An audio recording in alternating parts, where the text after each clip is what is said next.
건강을 챙긴다고 매일 한 움큼씩 드시는 그 견과류가 사실은 여러분의 신장을 조금씩 갉아먹고 있을 수도 있습니다. 질병관리청이 작년에 발표한 자료에 따르면 60세 이상 어르신 중 10명 중 7명이 자신도 모르게 신장을 해치고 있었으며 그중 80% 이상은 오히려 건강에 좋은 일을 하고 있다고 믿고 있었습니다. 혹시 여러분도 그렇지 않으신가요? 매일 아침 시장에 가셔서 장을 본 김에 견과류 한 봉지를 사오시고 저녁에 TV를 보며 조금씩 드시면서 그래도 과자보단 낫지 라고 생각하시지는 않나요? 하지만 알고 계셨나요? 바로 그 건강해 보이는 습관이 여러분의 신장을 마치 과부하 걸린 기계처럼 쉴 틈 없이 혹사시키고 있다는 사실을요. 그렇게 돌고 돌던 신장이 결국 멈춰서는 날 부어오른 다리 때문에 신발이 들어가지 않고 밤마다 화장실에 4-5번씩 일어나 잠을 제대로 못 자고 머릿속이 뿌얘지고 자꾸만 깜빡깜빡하게 되었을 때 그제야 원인을 찾게 되실 겁니다. 그런데 그 범인은 다름 아닌 바로 그 손에 들려있던 습관성 간식일 수 있습니다. 작년 겨울 저는 서울의 한 대학병원 외래에서 72살의 박 어르신을 진료한 적이 있습니다. 검사 결과가 나오는 순간 곁에 있던 딸부는 그 자리에서 눈물을 쏟았고 신장 기능은 이미 거의 40% 가까이 떨어진 상태였습니다. 박 어르신은 제게 이렇게 물으셨습니다. 의사 선생님, 저는 매일 건강을 챙긴다고 생각하며 살아왔는데 왜 이런 결과가 나온 겁니까?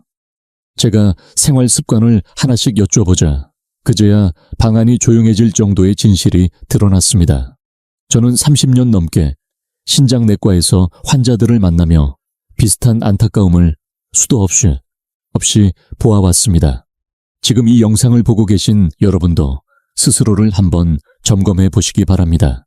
밤에 화장실을 2번 이상 가는지, 아침에 일어나면 머리가 멍한지, 발목이나 종아리가 자주 붓는지, 기억력이 예전보다 눈에 띄게 떨어졌는지 이 가운데 2가지 이상 해당된다면 신장은 이미 구조 신호를 보내고 있을 가능성이 큽니다. 앞으로 약 15분 동안 저는 3가지를 분명히 알려드리려 합니다. 조용히 신장을 망가뜨리는 5가지 견과류는 무엇인지, 오히려 신장과 뇌를 지켜주는 4가지 견과류는 무엇인지, 그리고 무엇보다 어떻게 먹어야 효과가 나는지입니다. 오늘 내용은 건강 정보를 위한 안내이며 진단이나 치료를 대신할 수 없고 증상이 심하거나 오래 지속된다면 반드시 전문의와 상담하시기 바랍니다. 그렇다면 박 어르신이 매일 먹던 것은 무엇이었을까요? 왜 견과류가 신장을 이렇게까지 괴롭히는 걸까요? 답은 의외로 놀라울 수 있습니다. 많은 분들이 묻습니다. 젊을 때는 괜찮았는데 왜 예순을 넘기면 문제가 생기느냐고요. 그 이유에는 잘 알려지지 않은 비밀이 있습니다. 신장을 집에서 쓰는 정수기에 비유해 보십시오.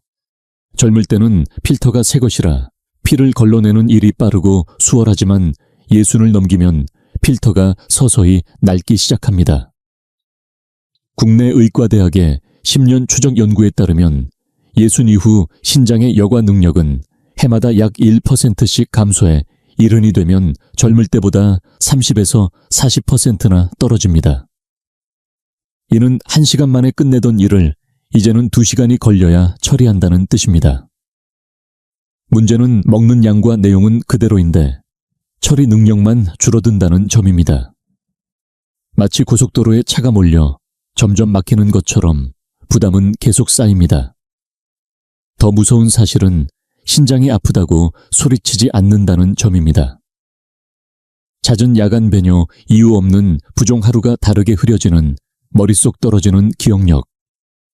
우리는 이를 단순한 노화로 넘기지만 사실은 신장이 마지막 힘을 다해 보내는 신호입니다. 이 원리를 이해하셨다면 이제 어떤 견과류가 신장을 해치고 있는지 하나씩 짚어보겠습니다. 여러분, 먼저 하나 여쭤보겠습니다. 혹시 집에 해바라기 씨 있으신가요? 만약 있다면 지금부터 드릴 이야기는 반드시 귀 기울여 들으셔야 합니다. 해바라기 씨에는 옥살산이라는 성분이 숨어 있습니다.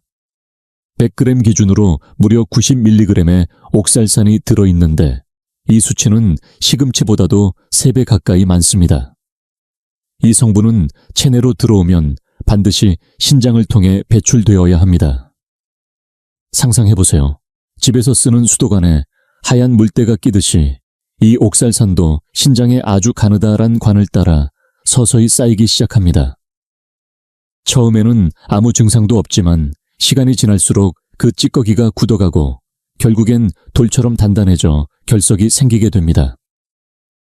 실제로 국내 의학연구기관의 자료에 따르면 60세 이상 어르신들의 신장결석 발병률은 30대 젊은 층보다 약 2.8배 높다고 보고되었습니다. 그리고 결석 환자들의 식습관을 조사해본 결과 해바라기 씨를 오랫동안 즐겨 먹은 분들이 유독 많았다는 사실도 드러났습니다. 작년 3월 저는 부산에서 올라오신 68세의 정모 어르신을 진료했습니다. 정 어르신은 은퇴한 시내버스 기사셨고 딸이 함께 병원에 오셨습니다. 딸이 제게 이렇게 말했습니다. 선생님, 아버지가 요즘 이상하세요.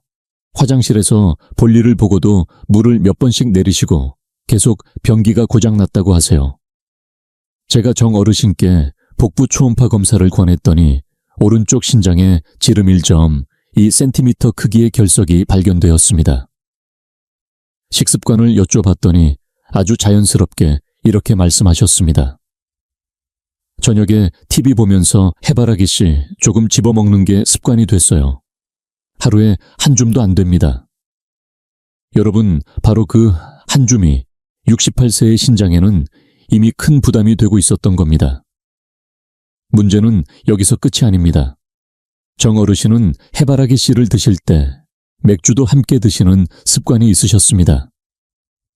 알코올은 체내 수분을 빠르게 빼앗아가고 탈수 상태에서는 옥살산이 훨씬 더 빠르게 결정화되어 신장에 달라붙습니다. 물이 부족한 수도관에 물때가 더 쉽게 끼는 것과 같은 원리입니다. 결국 정 어르신은 처해 충격파 결석 분쇄술을 받았고 다행히 회복은 잘 되셨지만 저에게 하신 말씀이 지금도 기억에 남습니다. 선생님, 이게 이렇게 위험한 줄 알았으면 절대 안 먹었을 겁니다. 그 흔하디 흔한 해바라기 씨가 이렇게 해로운 줄은 몰랐어요. 여러분, 이제 아시겠죠? 해바라기 씨의 가장 큰 문제는 바로 이 옥살산입니다. 그렇다면 두 번째 견과류는 어떨까요? 이번 견과는 더 조심하셔야 합니다. 이유는 단순합니다. 많은 어르신들이 이 견과를 신장에 좋다고 믿고 있기 때문입니다. 아마 여러분도 한 번쯤은 들어보셨을 겁니다. 호박씨는 신장을 보한다. 하지만 제가 꼭 말씀드려야 할 진실이 있습니다. 이 말은 수십 년째 잘못 전달되어 온 오해입니다. 호박씨에는 두 가지 주요 미네랄이 아주 풍부하게 들어있습니다. 바로 칼륨과 인입니다.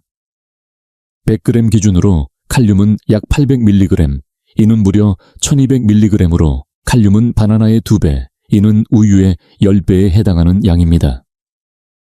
젊을 때는 신장이 이런 무기질을 비교적 잘 걸러낼 수 있습니다. 마치 쓰레기 처리장이 자동으로 작동하듯 불필요한 미네랄을 빨리 배출하죠. 하지만 예순을 넘어서면 그 처리장의 기계들이 하나둘씩 낡아가기 시작합니다. 속도가 느려지고 결국에는 몸속에 쌓이게 됩니다. 그렇다면 칼륨이 쌓이면 어떤 일이 벌어질까요? 심장이 두근거리거나 불규칙하게 뛰고 다리나 손이 저리며 감각이 둔해지고 호흡이 가빠지는 증상이 나타날 수 있습니다. 인이 쌓이면 어떻게 될까요? 피부가 가렵고 뼈가 시리고 아프며 혈관에 석회가 끼듯 굳어져가는 칼슘 침착이 진행될 수 있습니다. 국내 대형 대학병원 연구팀이 65세 이상 노인 320명을 대상으로 2년 동안 추적 조사한 결과 혈중인 수치가 기준치 이상으로 높은 분들 중 38%가 꾸준히 호박씨를 섭취해온 것으로 나타났습니다. 작년 여름 대구 달서구에 사시는 70세 이모 여사님이 저를 찾아오셨습니다. 동사무소에서 일하시다 은퇴하신 분이었는데 그날 진료실에 들어오실 때부터 걸음걸이가 힘겨워 보였습니다. 다리가 많이 붓고 신발이 맞지 않아 끈도 제대로 묶지 못하고 계셨습니다. 제가 평소 드시는 건강보조식품이나 식습관을 여쭤보니 뜻밖에도 이렇게 말씀하셨습니다. 건강식품은 따로 안 먹고요. 그냥 매일 아침에 호박씨 한 줌씩 먹어요. 옆집 초 여사님이 이거 신장에 좋다고 해서 벌써 10년 넘게 먹고 있어요. 하지만 체혈 결과를 확인한 순간 이 여사님도 놀라움을 감추지 못하셨습니다. 혈중 칼륨 수치는 5.8 정상은 3.5에서 5.5 사이고 혈중인은 2.1로 정상 상한선인 1.5를 훌쩍 넘었습니다. 그분은 당황한 얼굴로 말씀하셨습니다. 선생님, 저는 몸에 좋으라고 챙겨 먹은 건데요. 왜 오히려 병이 된 거죠? 제가 조용히 설명드렸습니다. 젊었을 때는 아무렇지 않았겠지만 지금은 신장이 그렇게 많은 칼륨과 인을 감당하지 못합니다. 이후 호박씨 섭취를 중단하고 식단을 조정한 뒤 석 달 후 다시 검사를 해보니 수치는 점차 정상 범위로 돌아왔고 다리 부종도 많이 가라앉았습니다. 그 뒤로 이 여사님은 주변 분들에게 늘 이렇게 말씀하신다고 합니다. 보신하려고 아무거나 먹다간 더 허약해지는 수가 있어요. 내 몸에 맞는 보약이 따로 있지. 남 말만 믿고 덮어놓고 먹다간 큰일 납니다. 해바라기 씨의 문제는 옥살산이었고 호박 씨의 문제는 과도한 칼륨과 인이었습니다. 세 번째 견과류는 영양소 자체가 문제가 아닙니다. 진짜 문제는 눈에 보이지 않는 독성 물질에 있습니다. 더 놀라운 건 이 견과가 너무 흔하다는 점입니다. 거의 모든 집에 있고 누구나 쉽게 사 먹는 가장 저렴한 간식 중 하나입니다. 하지만 그 속에는 생각보다 비싼 대가가 숨어 있습니다. 바로 땅콩입니다. 땅콩에는 두 가지 위험이 숨어 있습니다. 첫 번째는 아플라톡신입니다. 땅콩은 저장 환경이 나쁘거나 오래되면 쉽게 곰팡이가 피고 그 과정에서 강력한 독소인 아플라톡신이 생성됩니다. 세계보건기구에서는 이 물질을 1급 발암물질로 지정하고 있을 정도입니다. 식약처의 검사 자료에 따르면 시중에 유통 중인 땅콩 가공 제품 중 약 8%에서 아플라톡신 기준 초과 검출이 확인되었으며 특히 포장 없이 판매되는 벌크 땅콩의 경우 그 위험이 훨씬 더 큽니다. 이 독소는 간뿐 아니라 신장에도 심각한 손상을 일으킵니다. 두 번째 위험은 나트륨입니다. 시중의 대부분 땅콩은 소금의 볶은 제품들입니다. 50g의 땅콩에는 약 200mg의 나트륨이 들어있는데 이는 하루 권장 섭취량의 10%에 해당하는 양입니다. 고나트륨은 혈압을 높이고 신장에 걸리는 부담을 키우며 심한 경우 몸이 쉽게 붓는 부종을 일으킬 수 있습니다. 여기에 만약 술을 곁들이게 되면 상황은 더욱 나빠집니다. 술은 체내 수분을 빼앗고 탈수 상태에서 높은 나트륨이 함께 작용하면 신장은 마치 사막 한가운데서 쉬지도 못하고 일만 하는 상태가 됩니다. 작년 추석 연휴가 끝난 직후 광주 서구에 사시는 65살 김모 어르신이 저를 찾아오셨습니다. 젊은 시절에는 중식당 주방장으로 일하셨던 분이었습니다. 그날 오신 김 어르신은 유난히 피곤해 보였고 눈 밑은 거무스름했으며 소변 색깔도 평소보다 진하다고 하셨습니다. 제가 연휴 동안 무엇을 하셨냐고 물었더니 이렇게 대답하셨습니다. 그냥 집에서 야구 중계 보면서 땅콩 좀 까먹고 맥주 한두 잔 곁들였죠. 한 사흘 정도. 하루에 먹는 양을 여쭈어보니 그리 많지는 않아요. 그냥 한 공기 정도. 어차피 땅콩은 싸니까요. 라고 하셨습니다. 검사 결과는 심각했습니다. 간 수치는 135로 정상 범위인 40-110을 크게 넘었고 요산 수치도 560으로 기준치를 초과했으며 간 기능 검사도 전반적으로 이상이 있었습니다. 저는 조심스럽게 설명드렸습니다. 김 선생님, 이번 연휴에 드신 땅콩과 맥주가 간과 신장을 한꺼번에 혹사시킨 겁니다. 김 어르신은 후회스러운 표정으로 말씀하셨습니다. 선생님, 이게 이렇게 위험한 줄 알았으면 절대 그렇게 안 먹었죠. 땅콩이야 흔하고 싸서 대수롭지 않게 생각했는데 이럴 줄이야. 이후 2주간 집중치료와 더불어 땅콩과 술을 완전히 끊으신 결과 수치는 점차 안정되기 시작했습니다. 여러분, 땅콩은 작고 흔하지만 60세 이후의 몸에는 결코 가볍게 볼 수 없는 간식입니다. 지금까지 3가지 해로운 견과류를 정리해 드렸습니다. 첫 번째, 해바라기 씨는 옥살산이 신장 결석을 유발합니다. 두 번째, 호박 씨는 과도한 칼륨과 인으로 전해질 균형을 무너뜨립니다. 그리고 세 번째, 땅콩은 아플라톡신과 나트륨으로 간과 신장을 동시에 공격합니다. 이제 네 번째, 견과입니다.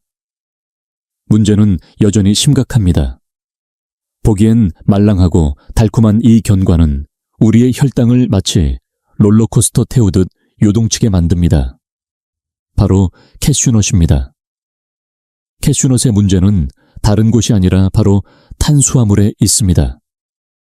100g 기준으로 캐슈넛에는 30g에 가까운 탄수화물이 들어 있습니다. 이 수치는 아몬드의 2배, 호두의 3배 수준입니다.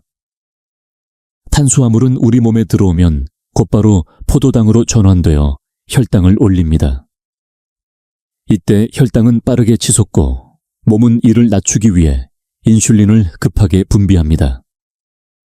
문제는 여기서부터입니다. 예순을 넘기면 인슐린이 제대로 작동하지 않기 시작합니다.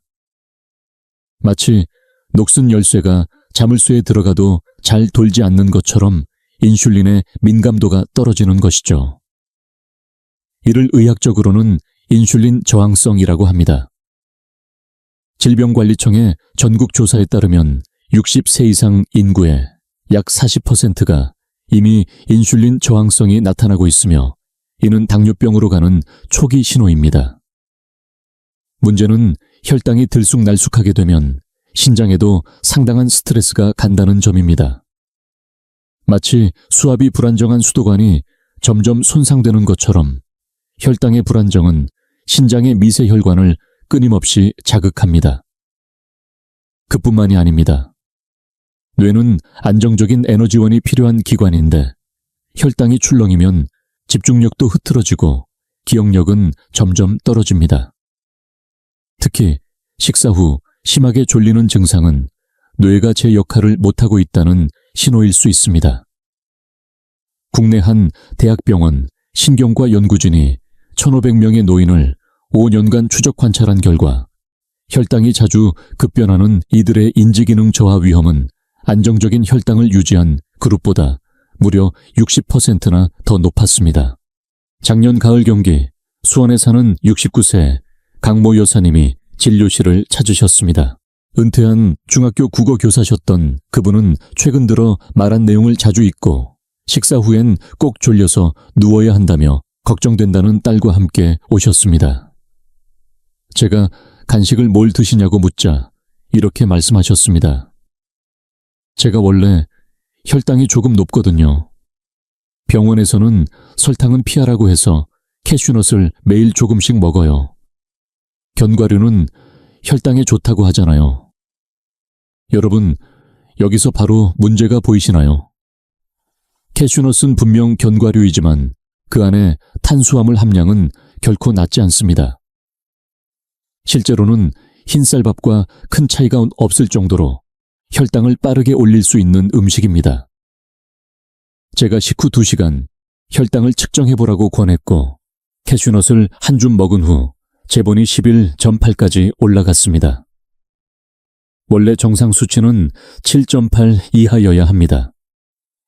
저는 강 여사님께 캐슈넛 대신 아몬드로 바꾸고 하루 한 줌 이하로 줄이시되 식사 후 15분간 산책을 권했습니다.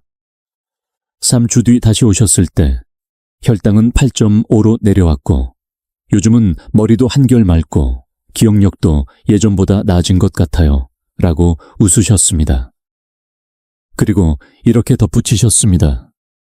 나는 그동안 좋은 줄 알고 했던 건데 알고 보니 내 몸에는 오히려 안 좋았더라고요. 견과류도 골라야 하네요. 여러분, 지금까지 4가지 견과류를 소개해드렸습니다. 해바라기 씨는 옥살산으로 결석을 부르고 호박씨는 칼륨과 인과다로 전해질 균형을 깨뜨리며 땅콩은 독소와 나트륨으로 간과 신장을 동시에 해치고 캐슈넛은 높은 탄수화물로 혈당을 흔들고 인슐린 저항을 불러옵니다. 마지막 5번째 견과는 다소 의외일 수 있습니다. 가격이 비싸기 때문에 많은 분들이 비싸면 좋은 것이라 믿기 쉽지만 실제로는 60세 이후의 몸에는 정반대일 수 있습니다. 때로는 소박한 밥상에 올라온 조선 된장과 쌈채소가 값비싼 고급 식재료보다 더 깊이 몸을 살립니다. 오늘 말씀드릴 이 견과는 바로 마카다미아입니다. 문제는 단 하나, 바로 지방입니다. 마카다미아 100g에는 무려 76g의 지방이 들어있습니다. 비율로 보면 76% 거의 버터와 맞먹는 수준입니다. 그렇다면 왜 이런 고지방 식품이 60세 이후에는 부담이 될까요? 우리 몸속 소화기관을 하나의 생산 라인, 즉 컨베이어 벨트라고 생각해 보세요. 위에서 소장대장을 거쳐 간과 신장까지 영양이 전달되는 이 시스템은 젊을 때는 속도가 빠릅니다. 그래서 지방도 큰 문제 없이 흡수되고 배출됩니다. 하지만 나이가 들면 이 컨베이어 벨트의 속도는 점점 느려지게 됩니다. 위산은 줄고 장의 연동운동은 느려지며 쓸개즙도 부족해지고 간의 대사 능력은 떨어지며 신장은 점점 부담을 느끼기 시작합니다. 그 결과 지방이 많은 음식을 섭취하면 마치 퇴근길의 고속도로처럼 소화계 전반이 꽉 막히게 되는 것입니다. 처음에는 구역질 더부룩함, 기름진 변과 같은 증상으로 나타나고 장기적으로는 혈중 중성지방, 상승 지방간, 체중 증가 신장 부담으로 이어집니다. 경북 포항의 대학교 병원 영양학 연구팀이 800명의 어르신을 대상으로 삼 연간 추적 관찰한 연구에서 고지방 시기를 지속한 그룹은 신장 사구체 여과율이 연 평균 1.8배 빠르게 감소했습니다. 이는 노화보다 더 빠른 속도로 신장이 손상되고 있다는 것을 의미합니다. 올해 설 연휴 직전 대전 유성구에 사는 74세의 정동기 어르신이 외래 진료를 오셨습니다. 은퇴한 건축기술자이신데 아드님이 먼저 말씀하셨습니다. 선생님, 저희 아버지가 요즘 3달 새에 4kg이나 찌셨어요. 배도 많이 나왔고 밤에도 화장실을 여러 번 가세요. 저는 식습관에 어떤 변화가 있었는지 물었습니다. 정 어르신은 이렇게 말씀하셨습니다. 딱히 없는데요. 작년에 아들이 설 선물로 마카다미아를 사왔는데 이게 고소하니 맛있어서 매일 뉴스 볼 때마다 몇 알씩 먹어요. 몇 알이 얼마나 되는지 여쭈었더니 한 줌 정도 한 15, 20알쯤이라고 하셨습니다. 검사 결과는 놀라웠습니다.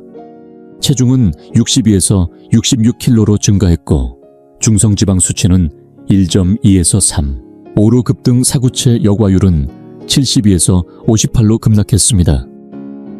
저는 조심스럽게 말씀드렸습니다. 어르신 하루에 드신 마카다미아 한 줌이 사실상 반 공기 분량의 기름을 매일 드신 셈이에요. 간도 신장도 그 부담을 버티기 어렵습니다. 정 어르신은 깜짝 놀라시며 말씀하셨습니다. 아니 그렇게 비싼 건데 몸에 좋을 줄만 알았지 해로울 거라곤 생각도 못했네요. 그 후로 마카다미아를 끊고 식단을 조절하셨고 2달 뒤 다시 오셨을 때는 체중이 3kg 줄고 중성지방은 2.1로 내려갔으며 야간요도 매일 4회에서 2회로 줄었습니다. 정 어르신은 마지막에 이렇게 말씀하셨습니다. 이제야 알겠어요. 비싸다고 다 좋은 건 아니고 내 몸에 맞는 게 진짜 좋은 거더라고요.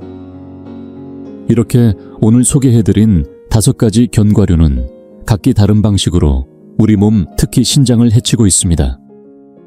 해바라기 씨는 옥살산으로 결석을 부르고 호박 씨는 칼륨과 인의 과다로 전해질 균형을 무너뜨리며 땅콩은 곰팡이 독소와 나트륨으로 간과 신장을 동시에 해칩니다. 캐슈넛은 높은 탄수화물로 인해 혈당을 출렁이게 만들고 인슐린 저항성을 유발하며 마지막으로 마카다미아는 과도한 지방으로 인해 소화기계는 물론 신장에도 큰 부담을 줍니다. 그렇다면 이제 궁금하실 겁니다. 도대체 어떤 견과류를 먹어야 할까요? 지금부터 소개할 4가지 견과는 오히려 신장을 보호하고 뇌 건강에도 큰 도움이 됩니다. 값비싼 것도 아니며 가까운 재래시장이나 마트에서도 쉽게 구할 수 있는 것들입니다. 많은 분들이 제게 묻습니다. 선생님, 그럼 저는 뭘 먹어야 하나요? 걱정하지 마세요. 자연은 이미 우리에게 답을 준비해 두었습니다. 지금부터 하나씩 살펴보겠습니다. 만약 80이 넘은 어르신이 저에게 딱 하나만 고르라고 하신다면 저는 망설임 없이 이 견과를 추천할 겁니다. 바로 브라질 너트입니다. 이 작은 견과에는 셀레늄이라는 미량 영양소가 풍부하게 들어 있습니다. 단 2알이면 셀레늄을 하루 권장량 이상 섭취할 수 있습니다. 셀레늄이 무슨 역할을 하느냐고요? 우리 몸을 자동차라고 보면 셀레늄은 녹을 막아주는 윤활유 같은 존재입니다. 쉽게 말해 세포가 녹슬지 않게 지켜주는 항산화 성분입니다. 신장과 뇌는 특히 산화 스트레스에 약한 기관입니다.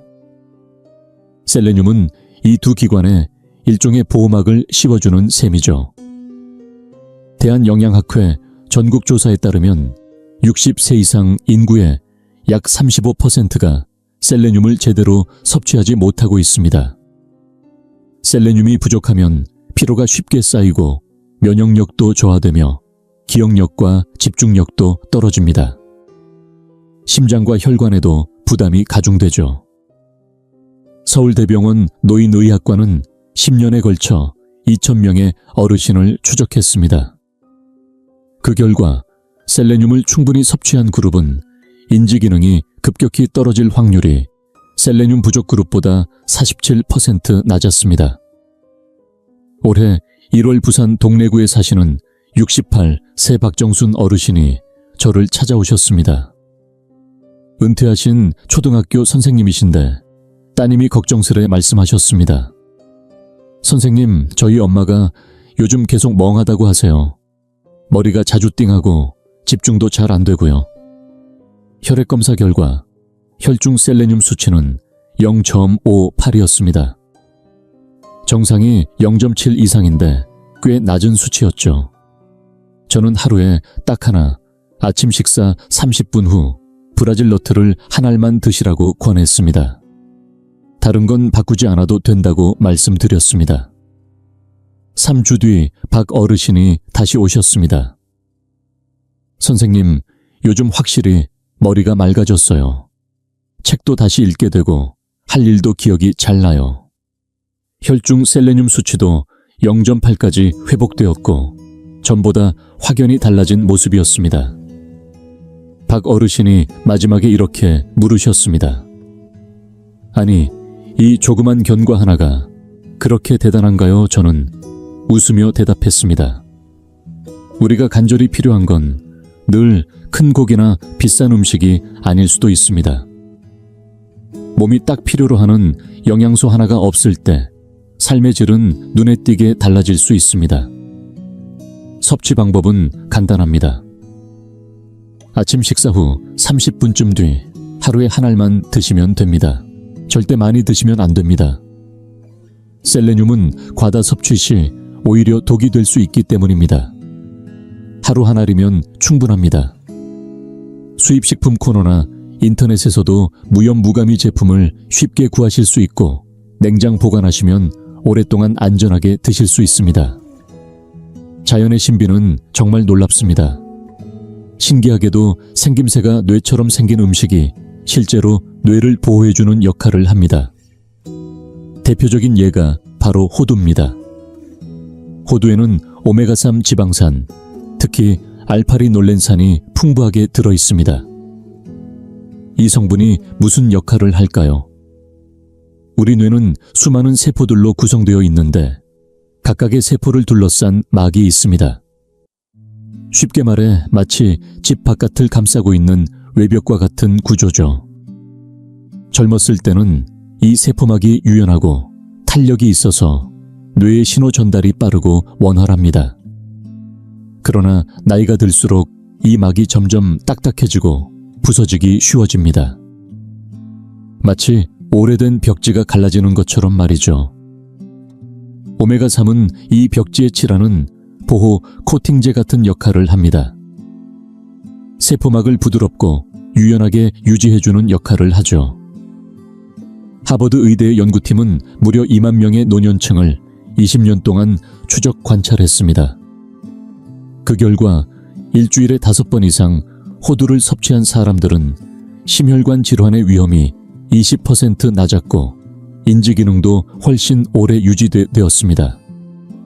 더욱 놀라운 점은 호두가 신장의 염증 반응을 줄이고 신장 속 사구체가 산화되는 것을 막아주는 효과까지 있다는 사실입니다.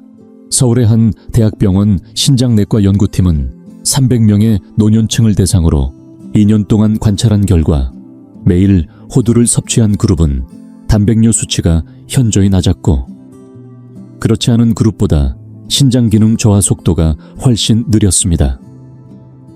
지난해 겨울 대구 달서구에 사는 이른한 세김용선 어르신이 저를 찾아오셨습니다. 퇴직한 전기 기술자였던 김 어르신은 요즘 부쩍 깜빡깜빡한다고 했습니다. 아들이 걱정스러운 표정으로 말씀하셨죠. 선생님 아버지가 최근엔 본인 말도 까먹으시고 자꾸 기운이 없으세요. 저는 아침 식사와 점심 사이 오전 10시쯤에 호두를 매일 6에서 7알 정도 드시라고 권유드렸습니다. 약 30g 정도 되는 양인데 생으로 된 호두를 요구르트나 두유에 곁들여 드시면 더욱 좋습니다. 3달 뒤 김 어르신의 아들이 다시 찾아왔습니다. 선생님 아버지 상태가 정말 많이 좋아지셨어요. 기억력도 돌아오시고 혈압도 안정됐습니다.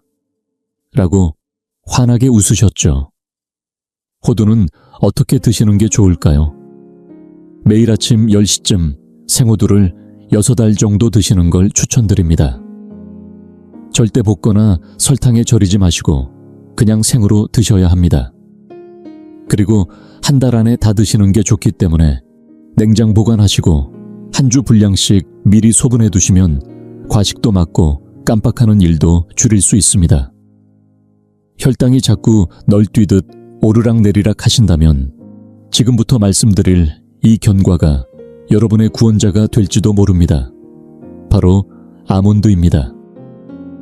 아몬드는 식이섬유가 아주 풍부한 견과류로 100g당 무려 12g의 섬유질을 함유하고 있습니다. 이는 흔히들 건강에 좋다고 알려진 캐슈넛의 3배에 달하는 양입니다. 그렇다면 식이섬유가 우리 몸에 어떤 도움을 줄까요? 간단히 말해 식이섬유는 음식이 위와 장에서 천천히 소화되도록 도와줍니다. 덕분에 혈당이 급격히 치솟는 일이 줄어들고 부드럽게 올라갔다가 안정적으로 유지되게 되는 것이죠. 마치 자동차가 갑자기 밟는 급가속 대신 천천히 부드럽게 가속하는 느낌이라고 생각하시면 됩니다. 이 방식이 훨씬 연료도 절약되고 안전하듯 혈당도 그렇게 다뤄야 건강해집니다. 대한당뇨병학회의 연구에서도 아몬드를 식사 사이에 간식으로 섭취한 그룹이 그렇지 않은 그룹보다 식후 혈당 상승폭이 평균 30% 낮은 것으로 나타났습니다.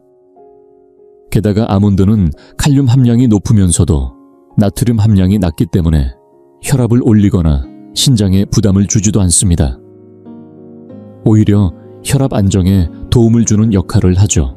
수원 팔달구에 사는 73세 마석진 어르신은 평생 회계사로 일하다가 은퇴하신 분입니다.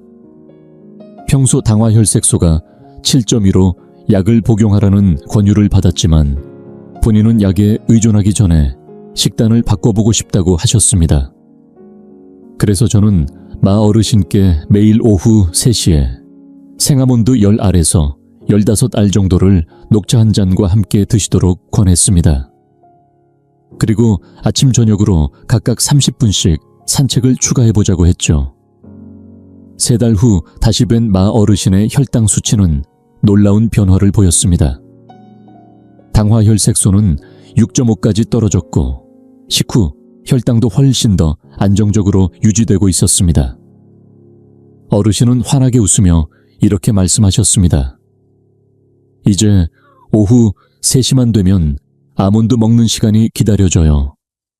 하루 중 가장 기분 좋은 시간이 됐습니다. 그렇다면 어떻게 먹어야 할까요? 하루 권장량은 오후 3시쯤 공복이 아니면서 식사와도 너무 멀지 않은 시간에 10개에서 15개의 생아몬드를 드시는 겁니다. 볶거나 소금에 절인 제품은 피하고 무가당 생아몬드를 고르셔야 합니다. 하루 총 섭취량은 30g을 넘기지 않는 것이 좋고 오전에는 호두를 오후에는 아몬드를 먹는 방식으로 시간대를 나누면 영양 균형도 맞출 수 있습니다. 밤에 4-5번씩 자꾸 깨신다면 지금 필요한 건 수면제가 아니라 작고 고마운 이 견과일지도 모릅니다. 바로 피스타치오입니다. 피스타치오는 천연 멜라토닌이 아주 풍부하게 들어있는 특별한 견과입니다. 50g 기준으로 무려 660 마이크로그램의 멜라토닌을 함유하고 있어 다른 견과보다 10배 이상 많습니다. 멜라토닌이란 무엇일까요? 쉽게 말해 우리 몸이 스스로 분비하는 잠, 오라는 신호등입니다. 해가 지면 뇌에게 이제 그만 쉬자고 알려주는 호르몬이죠. 그런데 나이가 들면 이 멜라토닌 분비량이 눈에 띄게 줄어듭니다. 특히 60세가 넘으면 분비량이 절반 이하로 떨어지기 때문에 밤에 자주 깨고 새벽에 일찍 깨는 일이 부쩍 많아집니다. 국가수면연구소의 통계에 따르면 60세 이상 어르신 중 약 40%가 다양한 형태의 수면장애를 겪고 있습니다. 10명 중 4명이 숙면을 못하고 있다는 뜻입니다. 피스타치오는 수면제를 대신하는 약은 아니지만 우리 몸이 원래대로 자연스럽게 숙면의 리듬을 되찾도록 도와주는 역할을 합니다.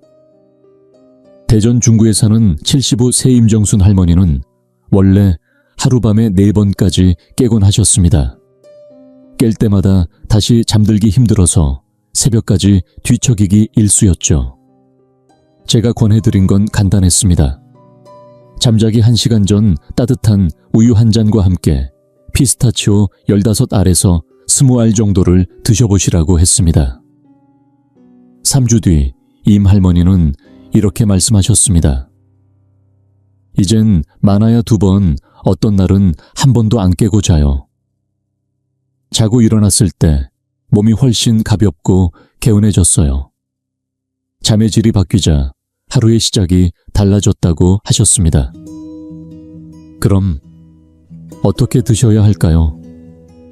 밤 9시쯤 잠들기 1시간 전에 피스타치오 15알에서 20알 정도를 준비하시고 따뜻한 우유 한 컵과 함께 드시면 됩니다. 반드시 무가염 무첨가 원물 그대로의 피스타치오를 선택하시고 너무 늦게 드시면 소화가 안 되고 너무 일찍 드시면 효과가 희미해질 수 있습니다. 잠들기 정확히 1시간 전 그 타이밍이 가장 좋습니다. 자, 여러분, 지금까지 신장을 보호하는 4가지 좋은 견과류에 대해 말씀드렸습니다. 이제 제가 직접 사용하고 있는 하루 견과 루틴을 시간대별로 정리해 드릴게요. 아침 7시, 아침 식사 후 30분쯤에 브라질 너트 한 알, 오전 10시에는 호두 6에서 7알 정도를 요거트와 함께 드시면 좋습니다. 점심 12시는 일반 식사만 하시고 견과는 쉬어갑니다. 오후 3시에는 아몬드 15알을 녹차와 함께, 밤 9시 잠들기 1시간 전에는 피스타치오 20알과 따뜻한 우유 한 잔, 하루 총량은 40g 이내로 조절하시면 충분합니다. 이 일정표가 도움이 되셨다면 좋아요. 한번 눌러주시고 댓글에 저장했습니다. 한마디 남겨주세요. 제가 여러분이 진심으로 따라오고 계신지 확인할 수 있는 작은 신호가 됩니다. 자, 지금까지 정리해 보겠습니다. 주의해야 할 5가지 경과는 이렇습니다. 첫째, 해바라기 씨는 옥살산이 많아 신장 결석을 유발할 수 있습니다. 둘째, 호박 씨는 칼륨과 인이 과다에 전해질 불균형을 일으킬 수 있습니다. 셋째, 땅콩은 아플라톡신과 나트륨이 많아 간과 신장을 동시에 해칩니다. 넷째, 캐슈넛은 탄수화물이 높아 혈당을 급격히 올립니다. 다섯째, 마카다미아는 지방 함량이 너무 높아 60세 이후 소화기에 부담을 줍니다. 반면에 추천드리는 4가지 견과는 다음과 같습니다. 브라질 너트는 셀레늄이 풍부해 강력한 항산화 작용을 합니다. 호두는 오메가3이 풍부해 뇌와 신장을 보호합니다. 아몬드는 식이섬유 덕분에 혈당 조절에 탁월하고, 피스타치오는 멜라토닌 덕분에 숙면에 도움을 줍니다. 이제 5가지 기본 원칙을 기억하세요. 첫째, 견과류는 식사 대용이 아닌 간식으로만 드세요. 둘째, 무염 무가당 가공되지 않은 원물 그대로를 선택하세요. 셋째, 하루 총량은 40g 이하로 제한하세요. 넷째, 개봉 후 30일 안에 냉장 보관하여 드세요. 다섯째, 이미 신장 질환이 있거나 혈압약, 당뇨약을 복용 중이시라면 반드시 의사와 상의 후 섭취하세요. 혹시 기억이 잘 안 나신다면 괜찮습니다. 지금 화면 캡처하거나 영상을 저장해 두시면 됩니다. 실제로 많은 환자분들이 이 방법을 실천하신 후 눈에 띄는 변화를 경험하셨습니다. 첫째 주에는 야간요 횟수가 4번에서 3번으로 줄고 수면의 질이 개선되기 시작했고, 둘째 주에는 머리가 맑아지고 다리 부종이 덜하며, 셋째 주부터는 기억력이 되살아나고 하루가 훨씬 활기차졌다는 분들이 많았습니다. 한 달쯤 지나면 몸이 한결 가벼워지고 혈압도 안정되었다는 후기들을 자주 듣습니다. 이건 기적이 아닙니다. 단지 여러분의 몸이 드디어 제대로 된 영향을 받기 시작했기 때문입니다. 그리고 불필요한 부담을 내려놓기 시작했기 때문입니다. 저는 30년 넘게 신장내과에서 환자들을 만나왔습니다. 너무 많은 어르신들이 그저 조금만 일찍 알았더라면 피할 수 있었을 병으로 투석실에 누워 계시는 모습을 봤습니다. 그때마다 마음이 참 무겁습니다. 특히 그분들 대부분이 좋다고 믿고 먹은 것 때문에 병을 키웠다는 사실이 너무나 안타깝습니다. 우리는 노화를 멈출 순 없습니다. 하지만 어떻게 늙어갈지는 스스로 선택할 수 있습니다. 점점 약해지고 누군가의 손을 빌려야 하는 삶이 아니라 맑은 정신과 건강한 몸으로 손주들을 안아줄 수 있는 노년을 원하신다면 그 시작은 바로 오늘, 바로 지금 여러분이 먹는 음식에서 시작됩니다. 건강은 멀리 있는 목표가 아닙니다. 오늘, 내일, 그리고 매일의 작은 선택이 쌓여서 만들어지는 결과입니다. 오늘부터 딱 한 가지 견과류만 바꿔보는 것부터 시작해보세요. 이 길 저와 함께 천천히, 그러나 꾸준히 걸어가 봅시다. 마지막으로 다시 한번 강조드립니다. 현재 신장 질환이 있거나 혈압약, 당뇨약을 복용 중이신 분들은 반드시 주치의와 상의 후 조절하셔야 하며, 오늘 드린 내용은 건강한 노년층을 위한 일반적인 식이 가이드입니다. 가능한 한 해마다 정기적으로 혈액검사와 소변검사를 통해 신장 기능을 확인하시고 이상이 생기기 전에 바로잡는 것이 무엇보다 중요합니다. 오늘 영상이 도움이 되셨다면 4가지 부탁을 드립니다. 첫째, 좋아요로 응원해주세요. 더 많은 어르신들에게 이 영상이 닿을 수 있도록요. 둘째, 구독 버튼을 눌러주세요. 앞으로도 실용적인 건강 정보를 꾸준히 전해드리겠습니다. 셋째, 가족과 친구, 특히 60세 이상 부모님께 꼭 공유해주세요. 넷째, 댓글로 여러분의 경험을 나눠주세요. 그 한 줄의 경험이 다른 분께는 큰 도움이 될 수 있습니다. 저는 서울 신촌에 있는 신장내과 전문의 김준호입니다. 신장 건강만을 30년간 연구해온 현장 전문가로서 다음 영상에서도 여러분께 꼭 필요한 정보를 진심으로 전달드리겠습니다. 우리 다음 시간에 또 만나요.